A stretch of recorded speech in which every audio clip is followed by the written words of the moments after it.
Welcome, खुशामदीद तमाम सुनने वालों को, देखने वालों को मेरा सलाम। लास्ट टाइम हम लोगों ने नंबर सिस्टम का थोड़ा सा इंट्रोडक्शन पढ़ा था। आज थोड़ा सा जल्दी जल्दी कवर करने की कोशिश करेंगे और हम लोग रैशनल नंबर्स और इरेशनल नंबर के बारे में जानेंगे और इनकी टाइप्स के बारे में स्टडी करेंगे। तो बेसिकली हमारे पास रैशनल नंबर क्या होते हैं और इरेशनल नंबर हमारे पास क्या होते हैं। रैशनल नंबर जैसे मैंने लास्ट लेक्चर में बताया था, ऐसे नंबर्स जिनको हम बटे में पुट कर सकते हैं, बटे की फॉर्म में लिख सकते हैं, लाइक P/Q। ये हमारे पास रैशनल नंबर थे, रैशनल नंबर थे। रैशनल नंबर किस तरह डिनोट किया, और इरेशनल को हम लोग करते हैं ऊपर बॉर लगाकर, और ये नॉट इक्वल टू यानी कि हम इसको P/Q की फॉर्म में नहीं लिख सकते। तो अब इसकी कुछ एग्जांपल देखते हैं। ये तो आप लोगों को जनरल इसका बता दिया गया। एग्जांपल इसकी देखें, हमारे पास रैशनल की एग्जांपल है। पास ये देखें, 16 दी है, 3.7 दी है, 4 दी हुई है, ये सारे के सारे रैशनल नंबर हैं। अब 16 किस तरह से दिया हुआ है, 16 को देखें। 16 को अगर हम लेते हैं तो 16 का स्क्वायर रूट लें, क्या आंसर आता है हमारे पास? 4। 4 को जब डिवाइड करें तो 4/1 आता है। अब अंडरस्टूड सी बात है, जब अगर हमारे पास एक सिंपल सा नंबर है, उसके नीचे कुछ भी नहीं दिया हुआ, तो अंडरस्टूड सी बात है इसके नीचे 1 हमेशा ही होता है। ये ऐसे नंबर्स होते हैं, या इसके साथ एक इमेजिनरी पार्ट भी होता है। ये ऐसे नंबर्स होते हैं जो हम लिखते नहीं हैं, लेकिन अंडरस्टूड से ये हमारे नंबर, जो रियल नंबर्स हैं जो हम लिख रहे होते हैं, इनके साथ ये मौजूद होते हैं। तो इसी तरह से 16 जो है हमारे पास, ये बट्टे, इसका जो आंसर है या ये बट्टे की फॉर्म में हमारे पास रिजॉल्व हो रहे थे, ये एक रैशनल नंबर है। और अगर इसी तरह से अगर हम देखें तो हमारे पास जो इरैशनल नंबर है वो किस तरह से होगा। एग्जांपल देखिएगा जी। देखें, एग्जांपल है हमारे पास ये square root 2, square root 3, square 7 over square root 5 and square root 5 over 16। अब 16 तो रिजॉल्व हो सकता है, लेकिन 5 को आप एग्जैक्ट रिजॉल्व नहीं कर सकते। इसके आंसर आने के बाद आप बटे की फॉर्म में इसको नहीं लिख सकते, ठीक है। और इसी तरह से 5, 3, 2 इनको आप यानी कि रिजॉल्व नहीं कर सकते बटे के अंदर। That's why they are irrational numbers, यानी कि इनको बटे की फॉर्म में नहीं लिख सकते। तो वो कौन से होते हैं हमारे पास? इरैशनल नंबर होते हैं हमारे पास। आए जी, हम लोग अब आगे नेक्स्ट चलते हैं इनकी टाइप्स के ऊपर। तो टाइप्स हैं हमारे पास टर्मिनेटिंग डेसिमल्स। अब टर्मिनेटिंग डेसिमल्स हमारे पास कौन से होते हैं? A decimal which have only a finite number of digits in its decimal part is called the terminating। यानी इसके अंदर जितने भी एलिमेंट्स होंगे ये फाइनाइट होंगे, महदूद होंगे। इवन दैट वो अगर हमारे पास 2.15 की फॉर्म में भी हो सकता है, हमारे पास 0.00000015 की फॉर्म में भी हो सकता है, लेकिन लिमिटेड है ना, आगे नहीं जा रहे, जस्ट लिमिटेड है, एक हद तक जाके रुक जाते हैं। रुक जाएं उसको क्या कहते हैं हम लोग? टर्मिनेटिंग कहते हैं। इसी तरह से अब दूसरे की बात की जाए तो terminating decimals can be converted into the common fraction. इसको फ्रैक्शन में हम लोग कन्वर्ट कर सकते हैं और रिप्रेजेंट करते हैं हमारे पास रैशनल नंबर्स को। तो recurring decimal is another type of the rational number. ये रैशनल नंबर की एक और टाइप है जिसके अंदर हम लोग क्या करते हैं कि ये एक ख़ास लम्हे के बाद, एक ख़ास टाइम के वक्फे के बाद अपने आप को रिपीट कर रहा होता है बार बार। किस तरह से? लाइक दैट मैं एग्जांपल लेता हूँ, 2.34343434। आपने अक्सर जब क्वेश्चन कर रहे होते हैं तो इस तरह की एग्जांपल आ जाती होंगी। इसी तरह से जी 0.0768 तो कुछ इस तरह की एग्जांपल्स भी आती हैं हमारे पास। तो अपने एक ख़ास लिमिट के बाद, ख़ास टाइम पीरियड के बाद उन्हीं नंबर्स को दोबारा रिपीट करता है, उन्हीं नंबर्स को दोबारा रिपीट करता जाता है। तो ऐसे नंबर्स को हम रिकरिंग कहते हैं। इसके नाम से थोड़ा सा आप लोगों को पता चल रहा होगा, रिकरिंग यानी कि अपने आप को दोबारा रिपीट करना। तो ये नंबर जिस तरह से अपने आप को रिपीट कर रहे होते हैं। तो आई गेस आप लोगों को यहाँ तक क्लियर होगा। इसके बाद अब नेक्स्ट में हम लोग चलते हैं हमारे अब नॉन टर्मिनेटिंग। यहाँ पे टर्म्स लिखी हुई हैं, non terminating, non recurring decimal parts. तो ये क्या होते हैं? तो नॉन टर्मिनेटिंग, नॉन रिकरिंग से मुराद ये कि ऐसे नंबर्स जो कि नॉन टर्मिनेटिंग वो मीन्स एक यानी कि फाइनाइट वैल्यू उनका आंसर ना आ रही हो, लाइक दैट कि जिससे हम टर्मिनेटिंग डेसिमल में पढ़ के हटे हैं। इसी तरह से नॉन रिकरिंग से मुराद कि वो अपने आप को रिपीट ना कर रहे हों। तो ये सारी एग्जांपल जो हमारे पास किस में आती हैं, ये हमारे पास आती हैं इर्रेशनल नंबर्स के अंदर। ठीक है, नेक्स्ट हम लोग चलते हैं हमारा जो नेक्स्ट पेज है उसकी जानिब। तो ये कुछ एग्जांपल्स दी हुई हैं कि कौन से नंबर हमारे पास रैशनल नंबर्स हैं और कौन से इरेशनल नंबर्स हैं। तो आई गेसो कि आप लोग यहाँ से जब बुक खोलेंगे देखेंगे तो आपको समझ आ जाएगी। नेक्स्ट हम लोग चलते हैं the properties of real number. अब प्रॉपर्टीज़ ऑफ रियल नंबर ये क्या होती हैं और इसको किस तरह से पढ़ा जाता है। तो देखें, जब कोई भी दो नंबर्स हमारे पास होते हैं तो उनके दरमियान में कोई ना कोई रिलेशन होता है। कुछ एक नंबर था तो वो इटसेल्फ तो सस्टेन कर रहा था, लेकिन जब वो किसी दूसरे इन्वायरमेंट में अब एक पूरी फील्ड के अंदर जब किसी दूसरे नंबर से रिलेट करेगा तो एटमोस्ट उसकी कोई ना कोई खसूसियत होगी, कोई प्रॉपर्टी होगी, कोई करैक्टरिस्टिक्स होगी जिसके बिहाफ पे वो किसी दूसरे नंबर से कोई लिंक या एक फंक्शन या एक कोई ना कोई रिलेशन रख रहा होगा। तो इन प्रॉपर्टीज़ को स्टडी करते हैं हम लोग। तो एडिशन सबसे पहले इसमें दो टाइप्स हैं, एक है हमारे पास एडिशन लॉ और दूसरी है हमारे पास मल्टीप्लिकेशन लॉ। अब एडिशंस के क्या लॉ हैं और मल्टीप्लिकेशन के क्या लॉ हैं, ये बिल्कुल एक दूसरे से मिलते जुलते हैं, सेम है। कंफ्यूज नहीं करना आप लोगों ने, जस्ट इसको समझना है। देखें, सबसे पहले हमारे पास क्लियर लॉ ऑफ एडिशन। अब क्लियर लॉ ऑफ एडिशन के अंदर हमारे पास क्या कहता है, for all the numbers A and B belongs to A. कहता है ए भी एक नंबर है, बी भी एक नंबर है, दोनों के दोनों बिलोंग्स करते हैं हमारे पास रियल नंबर से। ठीक हो गया। अब कहता है क्लियर प्रॉपर्टी क्या कहती है, बेसिकली क्लियर प्रॉपर्टी क्या, वो कहता है ए और बी यानी कि वो दो नंबर, ये दो नंबर जो कि रियल नंबर से बिलोंग करते हैं, जब इन दोनों को आपस में ऐड कर दें तो इनका जो सम आएगा यानी ए प्लस बी जो इनका कलेक्टिवली सम आएगा वो भी बिलोंग करेगा हमारे पास रैशनल नंबर से। क्या कहता है, दोबारा रिपीट करता हूँ, हमारे पास दो नंबर हैं, ए है बी है, बिलोंग करता है रियल नंबर से।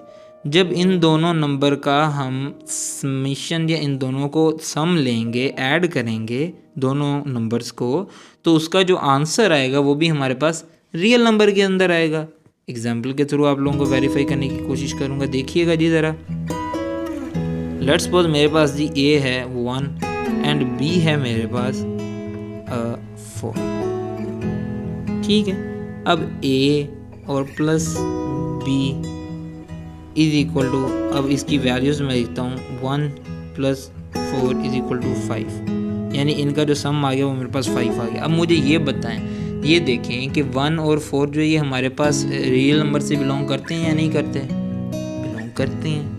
किस नंबर से ये बिलोंग करते हैं, रियल नंबर के भी, ये रियल नंबर के दोनों बिलोंग करते हैं हमारे पास इंटीजर नंबर्स के अंदर भी पाए जाते हैं। इसके साथ साथ ये हमारे पास होल नंबर में भी पाए जाते हैं, इसके साथ साथ ये हमारे पास नेचुरल नंबर में भी पाए जाते हैं। तो इन दोनों का जो समीशन 5 है, क्या ये हमारे पास रियल नंबर के अंदर से है?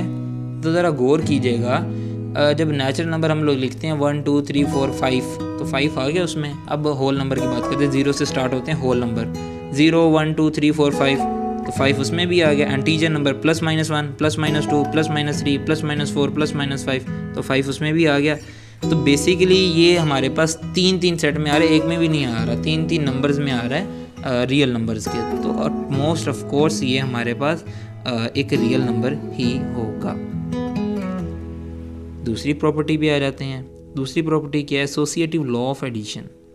एसोसिएटिव लॉ क्या है हमारे पास, पहले इसकी जो टर्म है वो पढ़ लेते हैं। कहता है for all the number A B and C belongs to real number, यानी कि 3 नंबर हैं हमारे पास, ए है बी है सी है, बिलोंग करता है हमारे पास किससे, ये हम लोग पढ़ रहे हैं, और किससे बिलोंग करता है हमारे पास रियल नंबर से। तो अब इसका लॉ क्या है, जो हमारे पास एसोसिएटिव लॉ है वो क्या है। जब कहीं भी एसोसिएशन या एसोसिएटिव लॉ आ जाए तो ये पॉइंट याद रखिएगा, 3 नंबर होंगे आपस में रिलेट कर रहे होंगे, इनमें जस्ट सब कुछ सेम होगा दोनों साइड में, लेकिन फ़र्क क्या होगा, ब्रैकेट्स का होगा। ये ब्रैकेट्स की गेम होगी। यहाँ पे देखें, एक ए ABC, ये सेम लिख लिया मैंने, ये देखिए ये भी सेम है, AB और C, then sign equal to का। अब मैं क्या करता हूँ, पहले ब्रैकेट एक यहाँ पे लगा देता हूँ, फिर ब्रैकेट में लगाता हूँ यहाँ पे, यानी कि पहली ब्रैकेट मैंने लगा दी है जो लेफ़्ट हैंड साइड है, ये मेरे पास लेफ़्ट हैंड साइड है, ये मेरे पास राइट हैंड साइड है, RHS, ये है मेरे पास LHS, ठीक है। तो इसके अंदर जो मेरे पास यानी कि ब्रैकेट्स हैं, LHS के अंदर मैंने ब्रैकेट्स जो लगाई हैं वो कहाँ पे लगाई हैं, आखिरी जो मेरे दो, यानी कि ये वाले दो आखिरी थे ना मेरे पास, आखिरी दो नंबर्स के ऊपर मैंने ब्रैकेट्स लगा दिए हैं। और राइट हैंड साइड में क्या किया, पहले वाले जो दो नंबर थे, पहला और दूसरा नंबर, इन दोनों के दरमियान मैंने ब्रैकेट्स लगा दिए। तो ये हमारे पास क्या है, ये है एसोसिएटिव लॉ ऑफ एडिशन। इसको प्रूफ करवाता हूँ मैं आप लोगों को, ये किस तरह से ये आया, सही भी है या गलत है, देखिएगा। ए है मेरे पास 1, वैल्यूज दोनों के लिए सेम लेनी है। ए है मेरे पास 1, बी है मेरे पास 2 और सी है मेरे पास 3। क्या कहता था जी, पहले उसने कहा था 1, फिर उसके बाद बी को कहा था, फिर सी को कहा था, सबके दरमियान में प्लस का साइन है। आखिरी दो वैल्यूज़ को उसने लेफ्ट हैंड साइड में लिया था। इसको मैं सॉल्व करता हूँ, क्या आएगा 1 + 5 और 1 + 5, ये ब्रैकेट वाली वैल्यूज़ को सॉल्व किया तो 5 आ गया। अब 5 + 1 = ये आ गया मेरे पास 6। अब मैं लेफ्ट हैंड साइड को सॉल्व करने जा रहा हूँ, देखिएगा 1 + 2 + 3 सेम वैल्यूज़ पुट की, जस्ट ब्रैकेट्स को रीशफल कर दिया। तो इसको पहले सॉल्व करेंगे ब्रैकेट्स को, तो क्या आंसर आएगा हमारे पास, 1 + 2 = 3 प्लस ये 3 आएगा। तो इसका आंसर क्या है 6। ये वाला 6, ये 6 इक्वल ही है, दोनों 6 से सेम ही है ना। तो राइट हैंड साइड और लेफ्ट हैंड साइड एक दूसरे के इक्वल हुई है। तो hence this law is approved या प्रूफ दैट के A + B + C is equal to A + B bracket close plus C, ये एक दूसरे के इक्वल होगा। दूसरे लफ्ज़ों में ये टर्म जो है हमारे पास, ये एक दूसरे के इक्वल होगी। ये हम लोगों ने अभी प्रूफ किया है। नेक्स्ट हम लोग चलते हैं, हमारे पास एक है एडिटिव आइडेंटिटी प्रॉपर्टी। अब एडिटिव आइडेंटिटी प्रॉपर्टी क्या होता है, इसके अंदर कहता है आपके पास एक नंबर है A, उसके अंदर आपने कोई ऐसा नंबर ऐड करना है जो उसको चेंज ना करे, उसकी प्रॉपर्टी को चेंज ना करे, मीन्स के वो जो नंबर है वो एज इट इज़ रहे, बिल्कुल चेंज ना हो, बिल्कुल उसी तरह जिस तरह से वो था।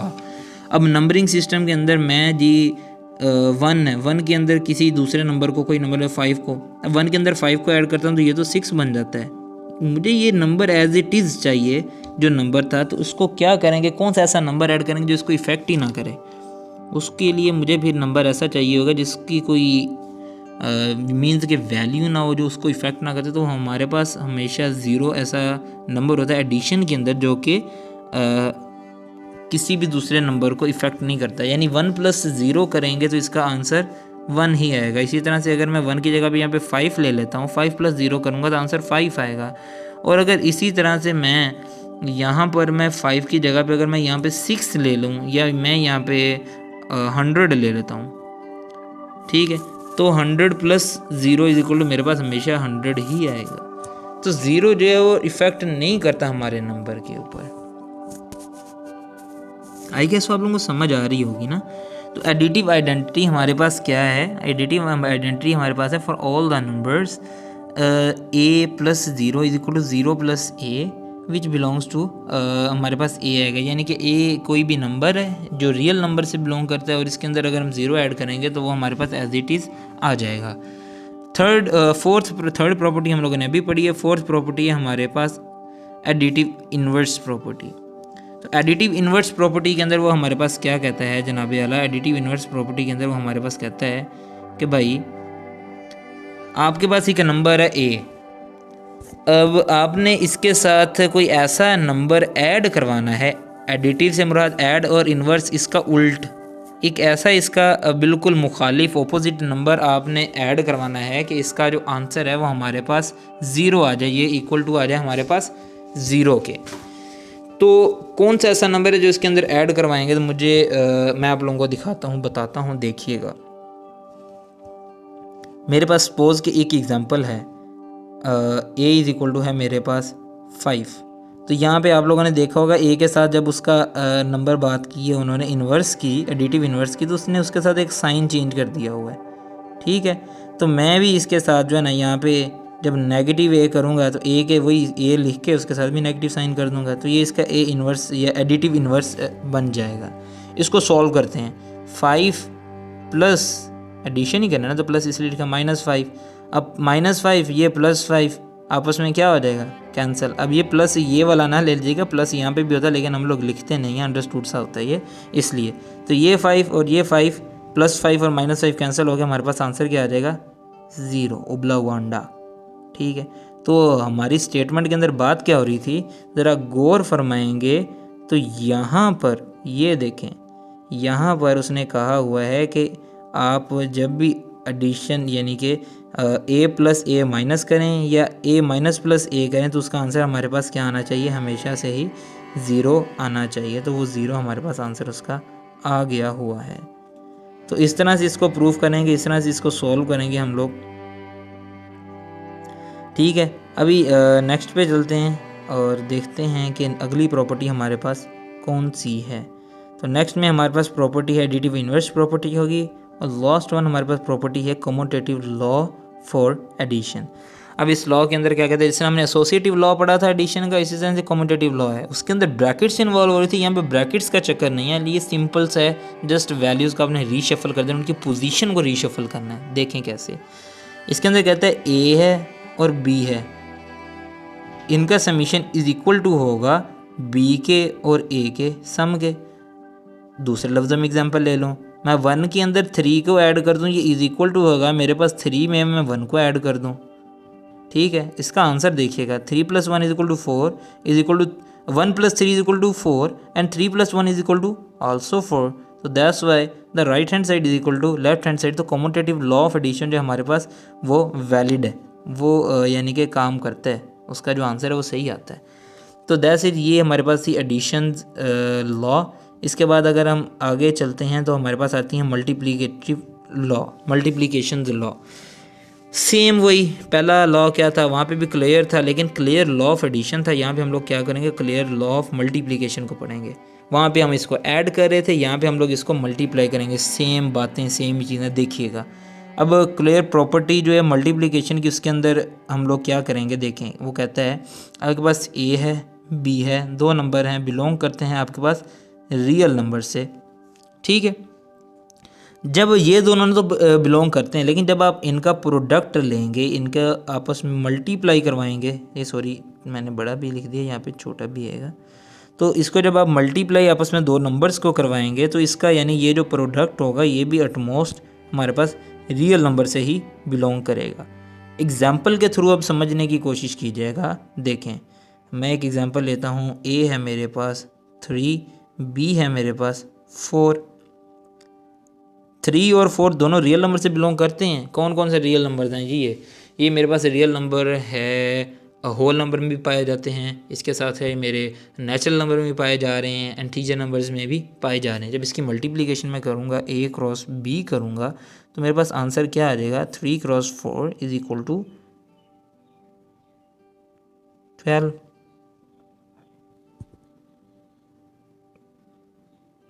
मेरे पास यही आंसर आएगा ना, 12 आएगा।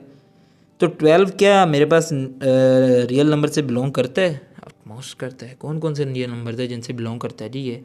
अब उसकी कैटेगरी के अंदर हमारे पास इंटीजर नंबर्स भी आ जाते हैं, +-12। इसके अलावा हमारे पास होल नंबर के अंदर भी आता है 12, नेचुरल नंबर के अंदर भी 12 आता है। ठीक है, तो अगर इसको इसी तरह मैं कहूँ, ये 12 और 1 भी है, तो ये मेरे पास रैशनल नंबर में भी आता है। ठीक है, तो यह ना कीजिएगा कि ये जस्ट 3 ही एग्जांपल पकड़ी हुई हैं, तो आप नंबर को कहीं पे भी ले जा सकते हैं। ये मैथमेटिक्स है, मैथमेटिक्स बहुत इजी चीज़ है। अगर इसको समझ के, इससे प्यार करके, इससे मोहब्बत करके इसको किया जाए तो बहुत आसान है ये।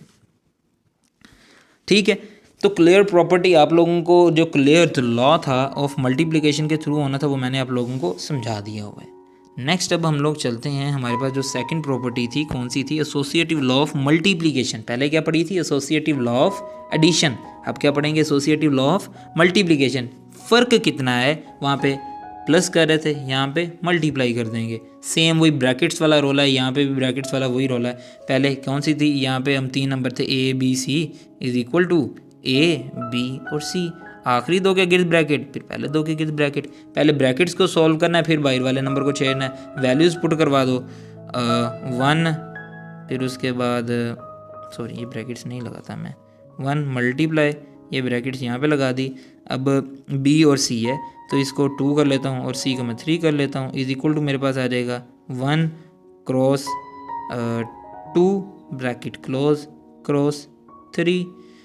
अब इसका आंसर देखें, 2 cross 3 is equal to be the 6 और 2 cross 1 is equal to be the 2 cross 3 ये इस तरह से आ जाएगा और यहाँ पे 6 क्रॉस 1 हमारे पास आ जाएगा। तो इसका आंसर 6 आ जाएगा और इसका आंसर भी हमारे पास 6 आ जाएगा।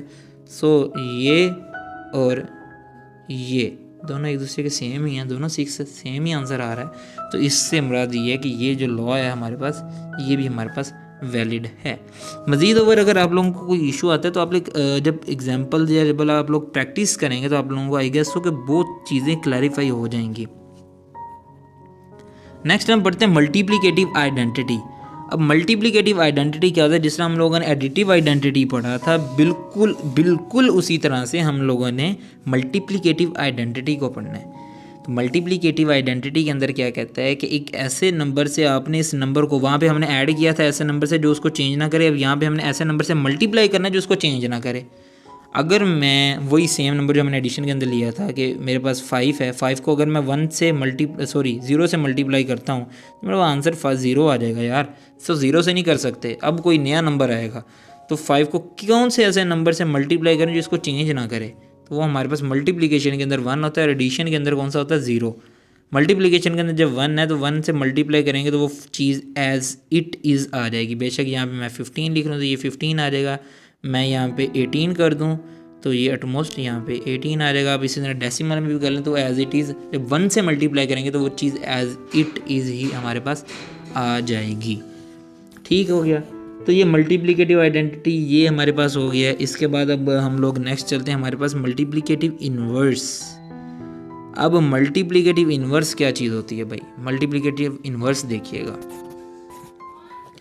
आपने देखा कि इसकी यहाँ पे उसने सबसे पहले तो बात की है कि जो a है वो हमारे पास एक रियल नंबर है लेकिन नॉट इक्वल टू 0 या 0 के इक्वल नहीं होना चाहिए, ये कंफर्म है, ये इसमें एक शर्त रख दी गई है।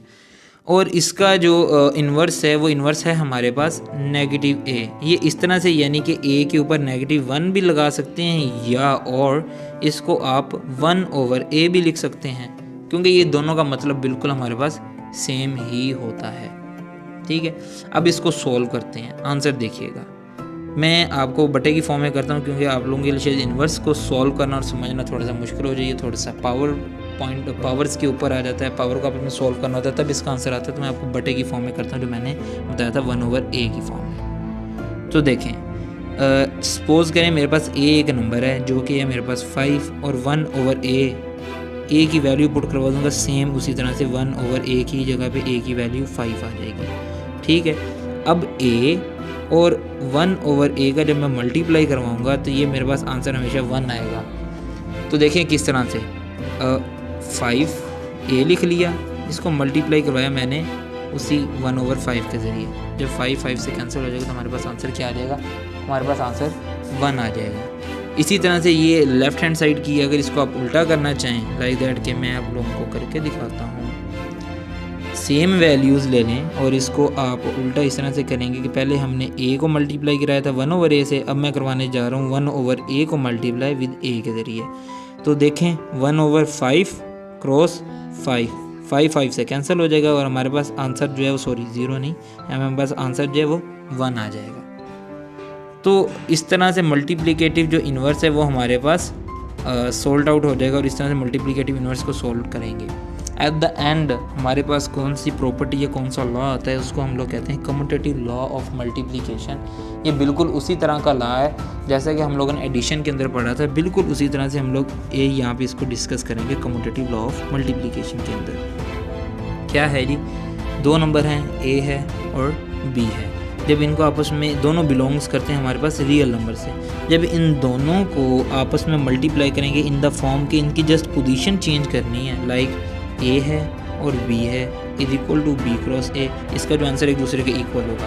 वैल्यूज़ पुट करते हैं, ए है मेरे पास 7 के और बी है मेरे पास 3 के इक्वल, तो 7 और 3 इज़ इक्वल टू है मेरे पास 3 और ये यहाँ पे 7 के।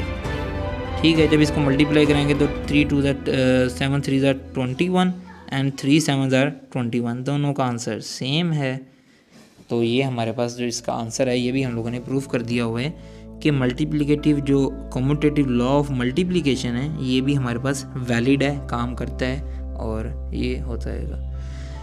तो अभी तक के लिए हम लोगों ने इसकी लॉज जो इसके पढ़े हैं, प्रॉपर्टीज़ पढ़ी हैं, रियल नंबर्स की प्रॉपर्टीज़।